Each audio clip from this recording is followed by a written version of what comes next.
Bonjour et bienvenue dans cette capsule sur le jeûne thérapeutique. Nous allons aujourd'hui nous intéresser à un livre de Herbert Shelton nommé Le jeûne. Vous pouvez le trouver à la FNAC. Shelton a écrit beaucoup de livres sur ce sujet. Il a lui-même supervisé plus de 30 000 jeûnes thérapeutiques. C'était il y a une centaine d'années et nous allons voir ce qu'il est dit sur le jeûne thérapeutique. Donc je vais lire quelques parties du document, on va regarder le sommaire et pour entrer dans plus de détails sur comment faire, les durées et ainsi de suite, ce sera peut-être dans d'autres capsules. Ici on va regarder le sujet de manière générale. Alors dans la préface, nous avons « Par l'ampleur de son exposé, cet ouvrage se suffit à lui-même. Il ne nous paraît donc pas nécessaire d'y ajouter plus que quelques généralités à l'intention du lecteur, pour qui les idées hygiénistes de l'école sheltonienne sont peu familières. Lorsqu'il s'agit de santé, de son absence plutôt, car c'est alors qu'on s'en inquiète, le malade fait généralement appel à un praticien de la profession médicale qui, en France notamment, est le seul autorisé à guérir. Ou bien il se tourne vers ceux que l'on nomme guérisseurs, c'est-à-dire qui ne sont pas autorisés à donner des soins, encore qu'en plusieurs pays, et non des moindres, les naturopathes, chiropracteurs, etc., peuvent, sous certaines conditions, exercer leur art. Herbert Shelton n'appartient à aucun de ces groupes.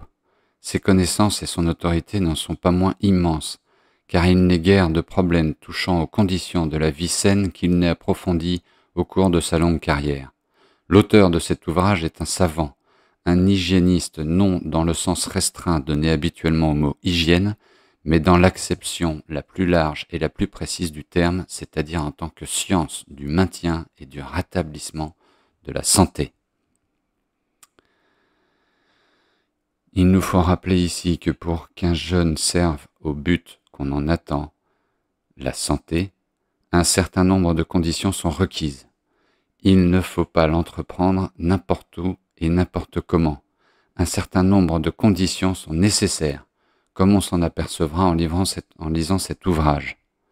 Le patient ne doit donc pas s'aventurer à l'aveuglette dans un long jeûne, car une telle expérience, si elle est mal conduite, reprise alimentaire incluse, risque d'être décevante et préjudiciable. Toutefois, avant d'entreprendre le plus, il reste possible d'essayer le moins, c'est-à-dire effectuer de courts jeûnes de 24 à 48 heures, chaque fois que l'organisme donne le signe d'un malaise. Ce petit repos est de bonne sagesse. Soulignons aussi que si les conditions du moment ne permettent pas un long jeûne, il est bon d'adopter sans tarder un mode de vie plus raisonnable, et notamment de consacrer au repos et au sommeil les heures nécessaires. De plus, une alimentation saine, bien conçue, si elle ne peut prétendre donner le résultat attendu d'un jeûne, reste une base indispensable au maintien ou au retour de la santé. Le docteur Shelton a d'ailleurs largement traité l'alimentation correcte dans son ouvrage Orthotrophie. Alors, on va regarder la table des matières.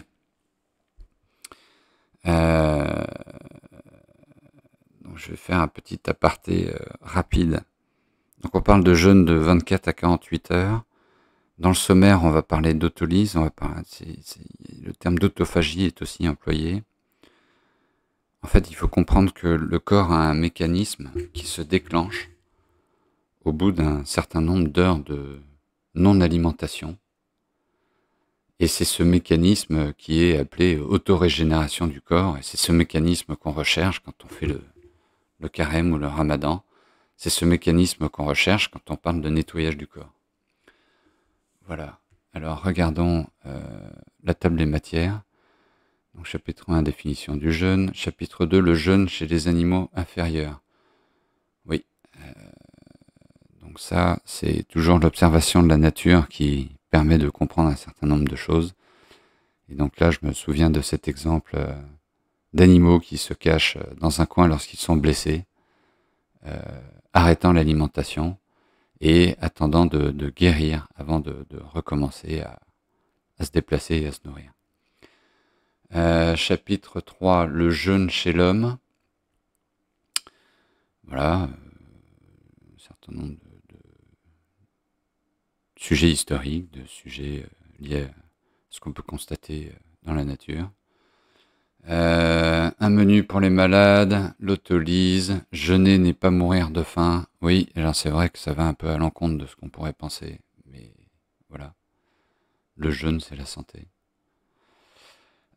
Sous contrôle, évidemment. Les modifications chimiques et organiques pendant le jeûne, alors c'est ça qui va être intéressant avec Shelton, c'est qu'il va vraiment expliquer. C'est-à-dire qu'ayant supervisé plus de 30 000 jeûnes dans sa carrière, il sait de quoi il parle et il peut expliquer ce qu'il a constaté chez les gens, et ça donne énormément d'informations sur le sang, la peau, les os, les dents, le cerveau, ainsi de suite. Tout ce qui peut se passer au niveau du corps et des organes pendant cette période. Le rétablissement des organes et des tissus pendant le jeûne, l'influence du jeûne sur la croissance et la régénération.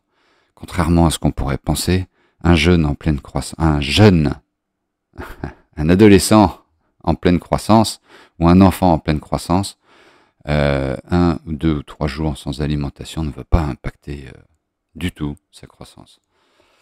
Les modifications de la fonction fondamentale pendant le jeûne, l'esprit et les organes des sens pendant le jeûne, sécrétion et excrétion, donc là on rentre dans le détail de ce qui peut se passer au niveau du corps, l'activité intestinale, le jeûne et le sexe, la régénération par le jeûne, gain et perte de force pendant le jeûne, gain et perte de poids pendant le jeûne ne produit pas de maladie, de carence, la mort pendant le jeûne, donc là on est sur des exemples assez extrêmes, les objections au jeûne, il peut y en avoir, le jeûne guérit-il la maladie, alors ça dépend de ce qu'on appelle la maladie, l'analyse raisonnée du jeûne, la durée du jeûne, fin et alors la durée du jeûne, il y a une centaine d'années, il y a des gens qui, ça s'est passé à Paris, ça s'est passé à Londres, qui faisaient des jeûnes publics de 50 ou 60 jours. Et les gens payaient pour venir les voir. Faim et appétit, les contre-indications au jeûne, le jeûne dans les périodes et conditions spéciales de la vie. Ça, on va aller voir un petit peu de détails là-dessus pour voir à quel âge on peut faire un jeûne. Symptomatologie du jeûne. Donc ça, c'est quand on observe ce qui se passe quand on fait un jeûne. Et notamment dans les premiers jours, on peut avoir des petites faiblesses. C'est assez classique, manifestement. Et ça passe assez rapidement, ça prend la sensation de vertige léger. Un peu comme quand on est allongé trop longtemps et quand on se lève trop vite, on va avoir une 2 ou 3 secondes de rééquilibrage, ça va être la même chose. Donc la progression du jeûne, l'hygiène du jeûne, la rupture du jeûne, et ça dépend vraiment de la longueur de ce jeûne, la reprise de poids après le jeûne, mode de vie après le jeûne en période de santé, le jeûne dans les maladies aiguës, le jeûne dans les maladies chroniques, le jeûne et la toxicomanie et les cures de désintoxication. Voilà. Un petit mot qui vient de l'introduction. En présentant ce volume sur le jeûne, je suis conscient des préjugés qui existent contre ce procédé. Depuis longtemps, on a l'habitude d'alimenter les malades et de gaver les faibles en se fondant sur la théorie qui veut que les malades doivent manger pour maintenir leur force. Pour beaucoup de gens, il est vraiment déplaisant de rompre des habitudes depuis longtemps établies et de voir réduits à néant des préjugés longtemps chéris, même si un grand bien devait s'en suivre. Et oui, une fois qu'on arrive à passer le cap de la surprise et de l'étonnement, et qu'on découvre la puissance du jeûne, c'est vraiment impressionnant. Un autre extrait du livre, aucune personne intelligente ne peut examiner la question du jeûne sans l'approuver et sans être frappée par les résultats merveilleux qu'il produit. Mais cette même intelligence devrait le conduire à jeûner sous la conduite de quelqu'un qui comprend le jeûne à fond dans tous ses détails. Je conclurai cette introduction par une approbation du jeûne venant d'un médecin de la plus haute importance qui, 20 ans après avoir fait la déclaration suivante, approuve et emploie encore le jeûne.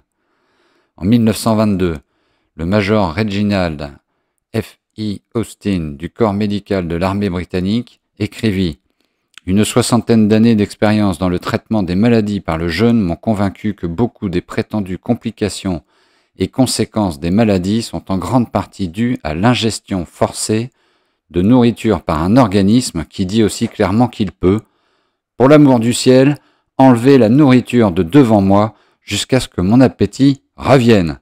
Entre-temps, je vivrai sur mes propres tissus. » Et j'ajouterai à cette déclaration qu'effectivement, manger 3 fois par jour, tous les jours, on ne s'en rend plus compte tellement on est habitué, mais c'est trop. Un dernier passage sur à quel âge jeûner. Alors, le jeûne chez le nourrisson et l'enfant. À la question, les nourrissons peuvent-ils sans danger être soignés par le jeûne? Carrington répond, non seulement les bébés peuvent être soignés par le jeûne sans danger, mais il est dangereux de ne pas les soigner par ce moyen, lorsqu'ils ne sont pas bien. Heureusement, peu de nourrissons ont besoin de plus de 2 ou 3 jours de jeûne. Je n'ai eu que peu de cas nécessitant un long jeûne. Et plus loin, je n'ai jamais hésité à permettre à un bébé malade de jeûner, et il me reste encore à en voir un à qui un jeûne est nuit.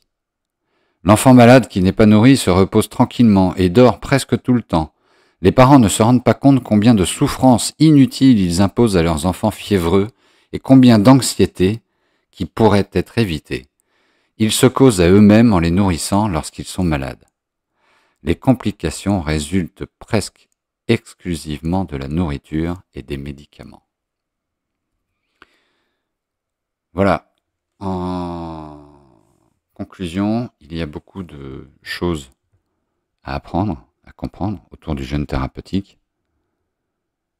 Mais la première est clairement que c'est un phénomène du corps d'auto-réparation qu'il faut comprendre et utiliser. Et au même titre que des traitements antiparasitaires devraient être faits de manière régulière à définir, le jeûne thérapeutique est aussi quelque chose à faire de manière régulière. Et c'est pour ça qu'on a le carême et le ramadan chaque année. C'est important. Voilà, merci de votre écoute et à bientôt.